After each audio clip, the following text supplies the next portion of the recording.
안녕하십니까. 지금부터 2023년 9월 금융안정 상황에 대한 기자 설명회를 시작하겠습니다.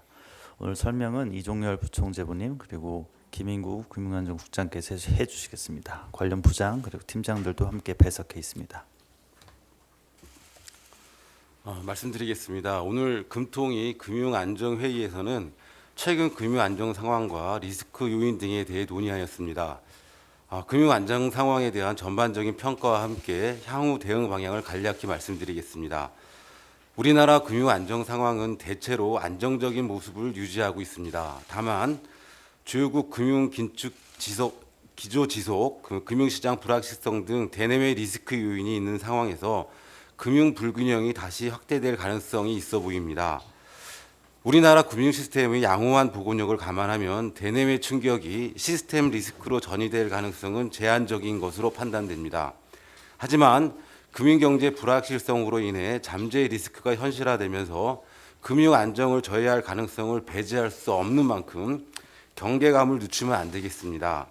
이에 따라 단기적으로는 가계부채, 비은행 부문 등에 대해 면밀히 모니터링해 나가면서 예상치 못한 대내외 충격 발생 가능성에 대비할 필요가 있겠습니다. 중장기적으로는 금융자원의 효율적 배분 유도, 금융기관의 충격 흡수 능력 제고 등을 위한 정책도 꾸준히 추진되어야 하겠습니다. 한국은행은 금융안정 리스크에 대한 조기 경보 기능을 보다 강화하는 한편 가계부채 구조 개선 등을 위해 유관기관과 다양한 채널을 통해 지속적으로 협의해 나가겠습니다. 보다 자세한 내용은 김인구 금융안전국장이 설명드리도록 하겠습니다. 최근 금융안정 상황을 부문별로 설명드리겠습니다. 먼저 신용시장을 보면 가계신용은 2분기 들어 주택 관련 대출을 중심으로 늘어나면서 전기 대비 상승 전환하였으며 기업신용은 그간 높았던 증가세가 금년 들어 둔화되는 모습을 보이고 있습니다. 가계대출 연체율은 전업권에 걸쳐 상승하고 있으나 여전히 장기 평균은 하회하고 있는 상황입니다. 한편 기업 재무 상황은 전기전자 등 주요 업종의 업황부진으로 수익성이 저하된 가운데 이자 지급 능력도 높은 대출금리의 영향으로 다소 약화된 것으로 나타났습니다. 자산시장 중 부동산 시장에 대해 말씀드리면 최근 주택 매매 가격의 전월 또는 전주 대비 상승 전환, 연초 대비 주택 거래량 확대, 미분양 물량 축소 등 주택시장을 중심으로 회복되고 있는 것으로 보입니다. 한편 주식 채권 시장은 최근 연준의 통화긴축 장기와 중국 부동산 관련 불안등의 영향으로 주가는 하락하고 채권금리는 상승하였습니다. 금융기관의 경우 자산 건전성 및 수익성 등 전반적인 재무 건전성은 양호한 것으로 판단됩니다. 다만 높은 금리 수준, 그간의 부동산 경기 부진 등의 영향으로 비은행 부분의 자산 건전성은 다소 저하된 것으로 나타났습니다. 한편 외환 부문을 보면 금년 1, 9월 중 외국인은 주식 자금은 반도체 업황 회복 기대 등으로 채권 자금은 차익 거래 자금 등을 중심으로 순유입된 것으로 나타났습니다. 마지막으로 금융시스템 보건력에 대해서 말씀드리겠습니다. 금융기관 보건력은 모든 업권에서 자본 적정성 및 유동성 비율이 규제 수준을 크게 상회하면서 양호한 것으로 나타났습니다. 외환 부문의 보건력을 보면 대외 채무 대비 단기 외채 비중이 하락하고 있는 데다 외화 LCR 비율도 상승하는 등 양호한 상태를 유지하고 있는 것으로 나타났습니다. 이상으로 금융안정 상황에 대한 개략적인 설명을 마치고 세부 내용은 질의응답을 통해서 말씀드리도록 하겠습니다.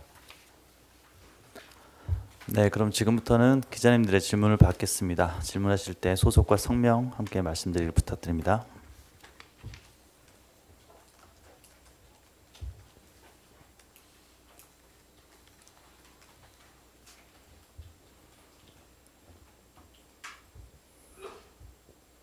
네, 조지원 기자님.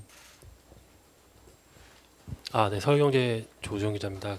일단 질문이 몇 가지 있는데 첫 번째 질문은 일단 오늘 정부의 주택공급 대책은 이제 금융 불균형 해소 요인을 보는지 아니면 누적 요인을 보시는지 어떻게 평가하시는지 궁금하고요. 두 번째 질문은 저희 16페이지에 보면은 이제 명목 GDP 대비 가계부채 비율 관련해서 언급되고 있는데 이게 가계부채 비율이 다시 상승하는 거를 내년부터라고 그러니까 가능성이 있는 게 내년부터라고 했는데 당장 이번 2분기부터 오를 가능성은 있는 건 아닌지 궁금하고 여기서 보면은 정책 대응이 없다면 매년 4에서 6% 정도 증가할 가능성이 있다고 돼 있는데 이건 어떤 왜 이렇게 가정하셨는지 배경이 또 궁금합니다. 그리고 그 시나리오에서 보면은 시나리오 1번이 이제 그 역사상 최고치의 75에서 80% 수준을 기준으로 했는데 현재 상황이 시나리오 1번으로 보면 되는 건지 일단 거기까지 일단 네, 질문 드리겠습니다. 첫 번째 질문은 제가 답변 드릴게요. 사실 저희가 오늘 발표된 내용을 정확히 다 구체적으로 파악하지 못하고 있지만은 일단 공급 활성화 대책이기 때문에 아무래도 주택 시장의 기대 심리를 좀 누그러뜨리는데 좀 도움이 되지 않을까 그렇게 기대는 하고 있습니다. 다만 지금 금융 경제 환경이 여건이 굉장히 불확실성이 높은 상황이기 때문에 동 대책이 그 주택 시장하고 우리 가계부채에 어떤 영향을 미치게 될지는 조금 더 좀 면밀히 좀 지켜봐야 되지 않을까 그렇게 생각을 하고 있고요. 지금 말씀하신 대로 이제 불균형이 확대되지 않도록 관계 당국과 면밀히 이제 협조해 나갈 그럴 계획이라는 점을 말씀드립니다. 가계부채 비율 전망 관련해서는 제가 답변을 드리도록 하겠습니다. 2, 4분기에는 오를 가능성이 있지 않냐고 말씀하셨는데 현재 뭐 저희가 2, 4분기 대출 상황을 보면 그런 부분을 배제할 수는 없을 것 같습니다. 다만 이제 다음 주 10월 6일인가에 자문순환 통계가 이제 최종 확정치가 나오니까 저희가 이제 밑에 분모 GDP는 저희가 추정을 하거든요. 그래서 약간 불확실성이 있으니까 그때 가서 혹시 나오면 다시 한번 말씀드리도록 하겠습니다. 그리고 시나리오는 1번이냐 이제 2번이냐 3번이냐 말씀하셨는데 이제 요게 전망은 아니고 그러니까 그로셋 리스크라고 해가지고 일단 어느 정도 하방 어떤 그런 정도를 나타내는 스트레스 해소라고 보시면 되는데요. 저희 쪽은 그래도 한 2번 정도로 보고 있는 부분이 있고요. 내년도에 그러면 4, 6% 어떤 가계대출은 어떻게 전망 근거가 뭐냐고 이제 말씀을 주시긴 했는데 일단 현재 제가 가장 큰 게 주택 매매 수요 내지는 구입 수요 아니겠습니까? 일단 정부의 이제 공급 대책도 있고 예를 들어서 내년부터 이제 저희가 여기 생계비라든지 어떤 그 다음에 어떤 주택 가격 거래량 현재 어떤 DSR 규제 어떤 수준 이런 거 여러 가지를 봤을 때는 한 4에서 6%겠냐 이지 않겠냐라고 저희가 어떤 내부적으로 일단 한 것을 바탕으로 했습니다. 네, 다음 질문 받겠습니다. 네, 최정 기자님.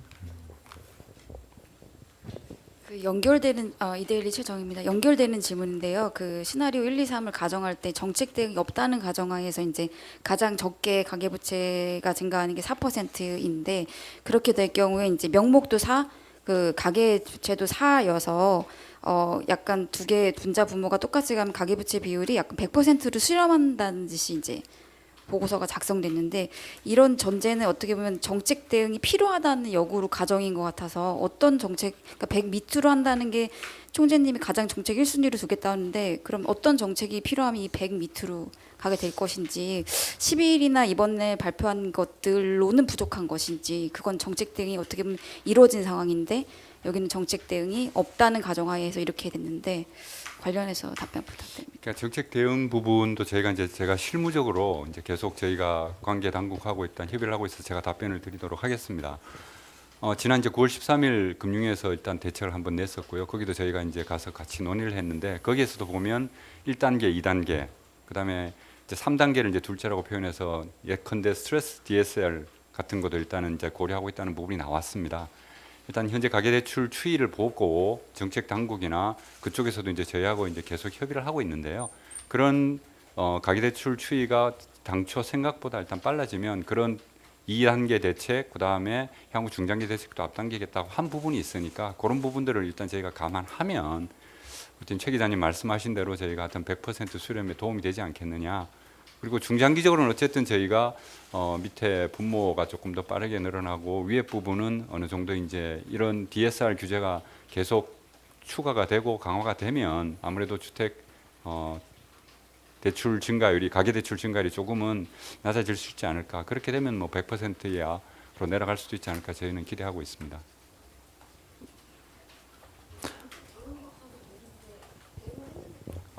정책 대응을 하면 조금 더 내려가게 되겠죠, 당연히. 예. 잘 지적해 주셨습니다. 감사합니다. 네, 다음 질문 받겠습니다.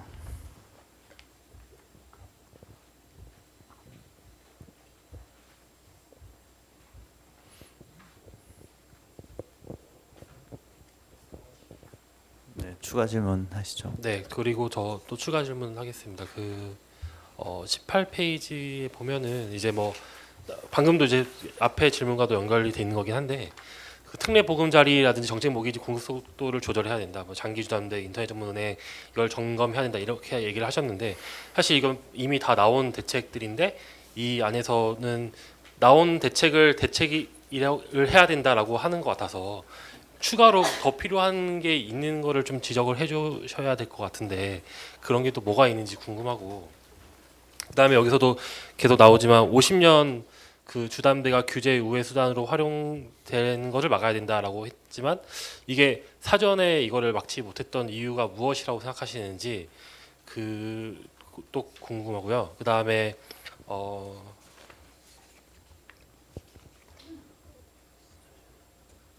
그 2페이지에서 보면은 부채 디레버리징과 자산 가격의 조정이 적절히 이루어지지 않는 상태에서 이 금융 불균의 누증이 이제 금융 시스템과 자산 시장 간의 연계성을 강화시켜서 이제 자산 가격의 급락 시 금융 및 실물 경제에 동시에 위축시킬 가능성을 배제하기 어렵다라고 돼 있는데 이 부분은 이제 어쨌거나 지금 고금리 상태에서 최근에 주담대가 확 늘어서 그 고금리 레버리가 많이 늘어난 상태에서는 또 이 가계 대출을 줄이거나 그 집값을 떨어뜨리기 위한 대책을 쓰기가 더 어려워졌다라는 의미로 보면 되는지 궁금합니다. 전부 제가 어쨌든 현재 실무적으로 계속하고 있는 부분이어서 다시 제가 일단 말씀을 드리겠습니다. 추가로 무슨 대책이 있느냐 했을 때 실제로 이제 저희가 2021년 하반기에 DSR을 도입하고 그 다음에도 이제 1억 초가 2억 초가 1억 초가 이렇게 하면서 DSR을 계속 강화를 해왔습니다. 근데 이제 이 DSR 대책 같은 경우는 이제 도입한 지 한 2년 좀 넘었는데 실제로 현장에서 정말 차주의 상환 능력을 소득을 제대로 잘 보는지 이런 부분들은 완전히 정착했다고 보기는 어려운 부분이 있거든요. 그래서 일단 말씀하신 특례 이거는 이미 나온 거고 50년을 40년을 줄인 건 나온 거 아니냐 하는데 실제로 그것이 잘 정착되는지 현장에서 잘 점검하겠다는 게 어떤 그 감독 당국의 취지였고 그것이 상당히 정착된다면 일부 어떤 조금 과도하게 나가는 그런 부분들이 수정될 부분이 있을 것이고 또 말씀드렸듯이 추가적으로 무슨 대책이 있냐고 말씀드렸었는데 일단 변동금리 스트레스 DSR 같은 경우도 분명히 발표를 했지 않습니까? 그건 뭐냐면 지금 4%지만 향후 금리가 5% 6% 오르면 대출 규모라든지 그런 부분들은 줄어들게 돼 있는 부분이거든요. 그거 도입까지 검토한다고 있기 때문에 대책이 없다고 할 수는 없을 것 같습니다. 그리고 두 번째 이제 50년 사전에 왜 막지 못했냐 그런 부분이 있는데 저희가 일단 특례 부분부터 50년을 일단 도입한 부분이 있고 그거는 생애 최초 구입이라든지 그런 어떤 약간의 어떤 청년층이나 조금 가계 대출 접근성이 낮은 분들에 대한 어떤 배려를 위해서 도입된 부분이 있었는데 그것들을 일단 시중은행에서도 일단 벤치마킹하면서 도입을 조금 뭐 앞당긴 부분이 있는 것 같습니다. 그래서 그런 부분들은 뭐 감독 당국에서 신속히 대처해가지고 이런 부분들이 충분히 은행 내에서 리스크 매니지먼트가 있어서 대출한 건지 아니면 따라하기 식으로 한 건지 이런 부분에 대한 점검을 통해 가지고 스스로 그런 부분에 대해서 자신이 없으면 50년 대출을 못하도록 어느 정도는 뭐 지도하고 있는 부분이 있기 때문에 이 부분은 그렇게 봐주시면 좋을 것 같고요. 그 세 번째 어떤 고금리 레버리지 상황에서 그런 게 일단은 저희가 걱정이 되니까 지금 일단 관계 당국에서도 작년 말 올 초 어느 정도를 완화했다가 지금 나름 저희 생각에는 어떤 기민하게 신속하게 가계부채 문제에 대해서 다시 접근을 하고 거시 건전성으로 강화하고 있는 거라고 생각하거든요. 그런 부분을 미연에 막고자 하는 부분이 있기 때문에 지금 뭐 일단 여러 가지 경착륙 그동안 막기 위해서 사실 굉장히 노력했지 않습니까, 그죠? 그런 부분들이 어느 정도 목표 달성이 이루었다고 보고 향후에는 어떤 이런 부분들이 이런 조 기자님 우려하시는 쪽으로 연결 안 되도록 하기 위해서 일단 여러 가지 대책들도 계속 이렇게 기다리고 있습니다. 그런 부분들을 대응하는 거라고 봐주시면 좋을 것 같습니다. 네, 다음 질문 받겠습니다. 네, 강 기자님. 네, 한국경제 강진규 기자입니다. 국내 기업 신용위험 점검 쪽에 부도위험 기업 비중이 17.3%로 나와 있는데 이게 얼마 만에 좀 최대인지 좀 궁금하고요. 그 기업 신용위험 관리를 위해서 좀 뭐 필요한 대책이 있다면 어떤 게 있는지도 말씀해 주시면 좋겠습니다. 그리고 또 한 가지 있는데 그 그 뒷부분에 해외 대체 투자 부분 분석하신 부분이 있던데 이 해외 대체 투자에서 뭐 상업용 부동산이나 이런 부분들은 뭐 상당 부분 뭐 부실로 이어질 가능성이 높은 상황인지 그것도 설명해 주시면 감사하겠습니다.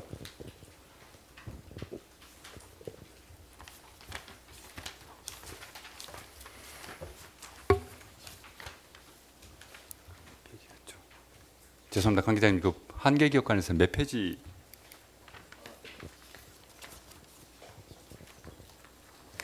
9페이지요.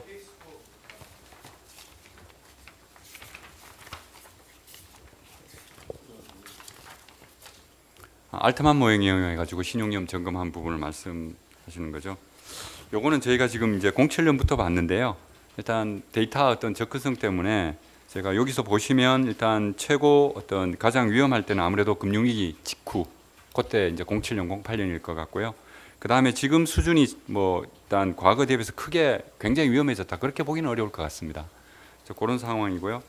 두 번째 이제 그러면 예를 들어서 이런 부도위험이 좀 높아졌는데 신용위험은 어떻게 이제 관리를 해야 되냐 이 부분이 있는데 이건 현재 뭐 BIS 규제라든지 아니면 은행 자체 리스크 어떤 매니지먼트를 통해 가지고 당연히 대응하고 있는 부분이고 그 다음에 뭐 LTV, LTI 이런 여러 가지 대출 총량 규제 이런 부분도 자영업자나 정해지고 있는 부분이 있습니다. 그 다음에 기업 같은 부분에 있어서도 은행들이 지금 현재 대출을 뭐 그 자기들 어떤 자본 적정성이나 어떤 유동성 이런 걸 고려하지 않고 마구 누리기는 힘든 부분이 있거든요. 그런 어떤 금융위기 이후에 바젤 3 어떤 그런 대출 규제 전체 부분에서 은행들이 그걸 충실히 이제 따라가면서도 대출을 적정 본인들이 생각하는 부분의 어떤 적정 비율을 증가율을 가지고 늘리고 있다고 봐주시면 될 것 같습니다. 추가적인 어떤 신용위험 관리라는 것은 해당 어떤 자본 적정성이 자기들이 BIS 비율에 미친 영향 이런 것을 고려해 가면서 계속 조정해 나가고 있는 것도 저희 나가고 있는 것으로 알고 있고요. 그다음에 해외 대체 투자 같은 경우에는 이제 상업용 부동산은 그 중에서 상업용 부동산 중에서도 오피스입니다. 그죠? 오피스는 지금 미국도 그렇고 유럽도 그렇고 지금 회복되지 못하고 있는 부분이 있어가지고 저희가 이제 여기에 해외 대체 투자를 그러니까 어려운 부분, 예를 들어 해외 대체 투자가 이제 저희가 참고에 있지만 상업용 부동산도 있고 기업 신디케이트 론 투자도 있고요. 그 다음에 기업 재무 투자도 있고요. 그 다음에 SOC 투자도 있습니다. 그러니까 전체 비율로 보면 사실 상업용 부동산 부분이 어떤 그렇게 전체 다수를 차지하는 부분은 아니거든요. 그냥 특별히 좀 위험해가지고 저희가 집중적으로 다룬 부분이 있는데 전체적으로 보험사나 증권사나 이런 금융기관들이 의외로 어떤 분산 투자나 여러 가지를 잘 했습니다.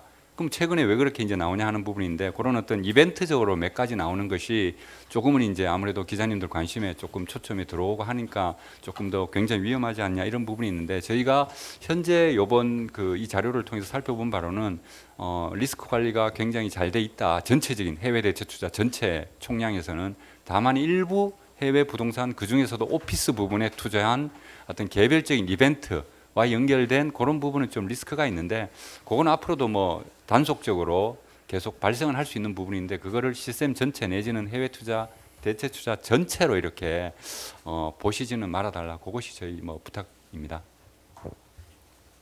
네, 다음 질문 받겠습니다. 네, 서 기자님. 네, 아까 질문이 나오긴 했는데요. 그 이번에 GDP 대비 가계부채 비율이 101.7%로 이제 지난 분기에 비해서 0.2% 포인트 상승 전환했는데 이거를 이제 상승 전환이라고 표시하지 않고 유지라고 보시는 게 이게 3분기하고 4분기에는 아무래도 뭐 GDP 이런 영향을 생각해가지고 이게 하락을 할 것으로 보신 건지 수치상으로 보면 사실상 상승인데 이것을 유지라고 표시하는 그 이유가 궁금하고요. 그리고 두 번째는 금융불안 지수랑 금융 취약성 지수가 둘 다 이제 최근에는 하향 안정화를 보였다가 최근에 다시 상승 전환했는데 이게 이제 아마 가계대출 증가가 좀 큰 요인으로 작용한 것인지 이것에 대한 해석 좀 부탁드리겠습니다. 아유, 다소 테크니컬한 부분이어서 또 제가 답변을 드리겠습니다. 101.7로 올라갔는데 저도 그 부분을 똑같이 실무자에게 일단 질문을 했거든요. 근데 제가 말씀드렸듯이 분자 분모가 둘 다 추정입니다. GDP도 그 전에 4분기 추정이고 그 다음에 자금 순환도 일단 저희가 최종 데이터를 받지 못했고 그 전에 증가세 가지고 추정을 한 부분이거든요. 그래서 조금 불확실하니까 저희 쪽에서는 조금 보수적으로 일단은 유죄라고 표현 썼고요. 서 기자님 말씀대로 이제 저희도 기대하기로는 하반기에 저희가 당초에 조금 뭐 하향 조금 더 연말까지 내려갈 수 있다는 그런 부분들이 제 기대도 조금 섞여 있다고 봐주시면 되겠습니다. 그 다음에 이제 불확실 FSI, FBI는 말씀하신 부분이 어느 정도 타당한 것 같고요. 저희도 내부적으로는 FSI 같은 경우에는 어쨌든 불확실성을 높이는 거고 단기적으로, FBI는 장기적으로 취약성을 또 높이는 거 아니겠습니까, 그죠? 둘 다 오르는 부분에 대해서 조금 더 이제 저희가 경계심을 가져야 된다는 거는 저희가 말씀을 드릴 수 있을 것 같고요. 내부적으로는 어쨌든 FSI 같은 경우에는 실물하고 금융 같이 있는데 뭐 CPI 상승이라든지 어떤 외환 쪽에서 환율 오르는 부분이라든지 이런 부분들이 조금 더 영향을 미친 것 같고, FBI는 말씀하신 대로 대출 늘어난 부분들, 이런 부분들, 그리고 뭐 일단 금융기관들이 레버리지를 조금 더 늘리고 있더라고요. 2, 4분기에는 그런 부분이 영향을 미쳤는데, 이런 부분이 이제 조금 우려돼 가지고 저희가 뭐 관계 당국에도 얘기하고 해서 다양한 대책들이 나오고 있다고 봐주시면 좋겠습니다. 네, 다음 오진우 기자님. 예, 저 연합인포맥스의 오진우 기자입니다. 방금 설명하시면서 해외 부동산 투자, 상업용 부동산 투자 위험, 일부 위험만 좀 부각되는 부분이 있는데 전체적으로는 건전하다는 말씀을 하셨는데요.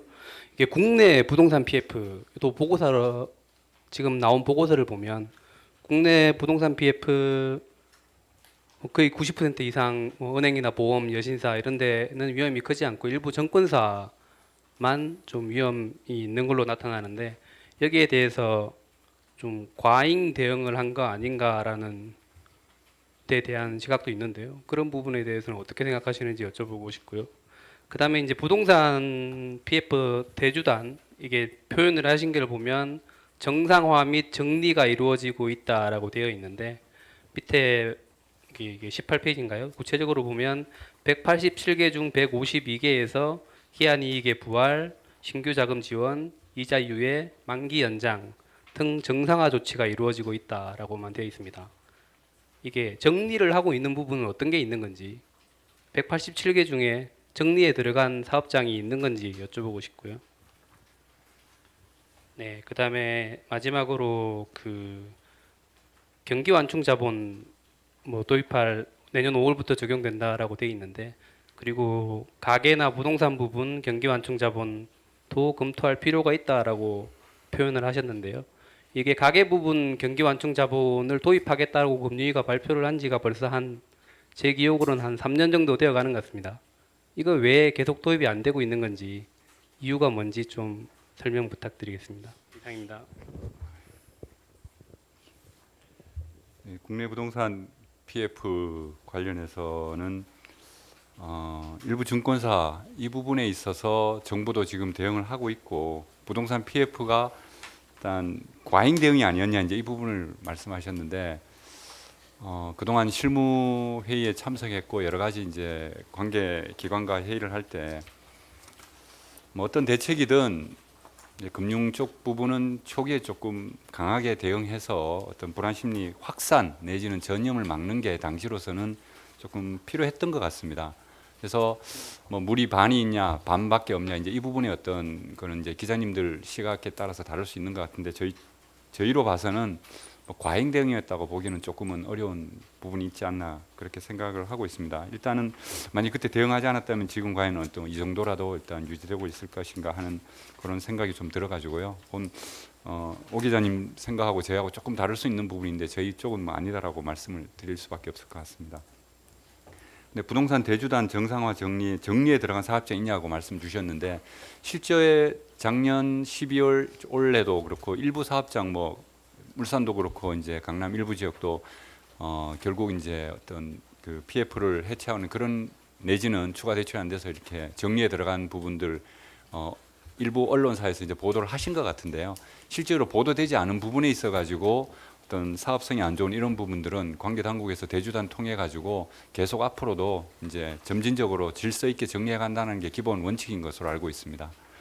그래서 마지막으로 경기 완충 자본은 일단 뭐 3년 전에 이제 금융위가 했다고 한 부분을 저도 이제 최근에 알았는데요. 일단 한술밥에 배부를 수는 없으니까 경기 대응 완충 자본을 일단 도입했으니까 일단 한번 내년에 보시고 그 부분을 가계나 이 부분도 저희도 이제 필요하다고 하는 부분이 있는데, 이 부분은 어쨌든 바젤이나 그 FSB 여러 가지 그 원칙에서 일단 도입 하는 것에 대해서 어떤 공고도 하고 자료도 많이 나왔기 때문에 어떤 금융이나 관계 당국에서 이 부분은 조금 더 뭐 지켜봐야 되겠다고 제가 말씀을 지켜봐야 되는 거 아니냐라고밖에 말씀을 못 드리겠네요. 저희는 일단은 뭐 도입하면 어떻겠냐라고 이제 공고는 드리는데요. 추가하실 말씀 있으세요? 추가적으로 말씀드리겠습니다. 그 가계나 부동산 부분 CCYB는 예전에 그 가계 부분에 대해서는 그 금융 당국에서도 논의가 있었는데 이 부분이 이제 그 기업 신용 쪽으로 늘어날 여지가 있는 그런 풍속 효과 부분도 점검을 해야 되고 다른 나라에서도 이제 일부 이게 CCY가 부문별로 도입된 나라가 있습니다. 이제 그런 나라의 효과를 종합적으로 점검하면서 일단은 저희가 CCYB 전체로 하는 부분이 도입한 이후로 아직까지 그 부과가 안 된 상황이지 않습니까? 그런 효과를 보아가며 그 가계 부분이나 부동산 부분 특정 부분에 대한 그 CCY 부과도 중장기적으로 검토해 나가야 된다. 그런 의미로 저희가 기술한 내용입니다. 예. 만족하신 표정은 아니신 것 같은데 네, 다음 질문 받겠습니다. 추가 질문하시려는 것 같은데. 네, 추가 질문하시죠. 이제. 네. 그게 검토를 하겠다라고 아니라 언제까지 도입하겠다라고 결정하고 발표를 했던 사안인 걸로 알고 있는데 그게 미뤄진 이유가 딱히 설명 뭐 금융위에 물어봐야 되는 것 같긴 합니다만 혹시나 하느니 알고 계신 게 있으면 좀 설명을 부탁드리고요.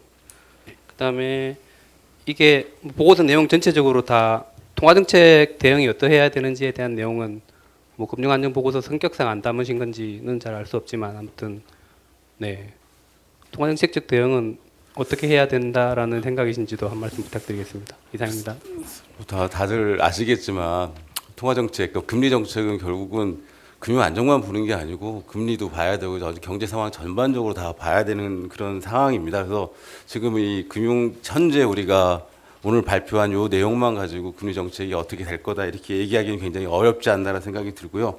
그리고 지금 우리가 가장 큰 뭐 신경이 쓰이는 부분이 가계부채 비율이 조금 올라간 것으로 추정이 되긴 되지만 현재 전반적인 게 지금 저희가 판단하고 있는 게 안정적인 상황을 유지하고 있다고 판단이 되고 다만 몇 가지 유의할 점에 대해서 경각심을 가지자 이런 차원이기 때문에 특별히 뭐 지금 당장 통화정책적 차원의 뭐 대응이 필요하다 이런 생각은 지금 안 하고 있지만 그래도 앞으로 어떻게 될지는 잘 지켜보고 특히 뭐 이번에 9월달에 발표된 그 규제 강화책이라든지 또 향후 하반기 이제 경기 회복 흐름 이런 것까지 다 감안을 해 면밀히 살펴보면서 아마 금통위에서 대응하지 않을까 이렇게 생각은 하고 있습니다. 예, 아까 언제 도입하겠다고 발표했는데 이제 저희가 검토라고 해서 그 상황은 제가 이제 약간 그 정확히 사실관계를 확인하고 오 기자님께 제가 개인적으로 전화를 다시 한번 드리겠습니다. 네, 다음 질문 받겠습니다.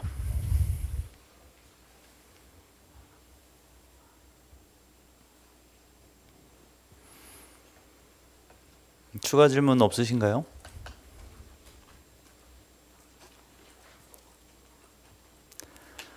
네, 기자님들 질문 더 이상 없으신 것 같아서 이것으로 기자 설명회를 마감할까 합니다.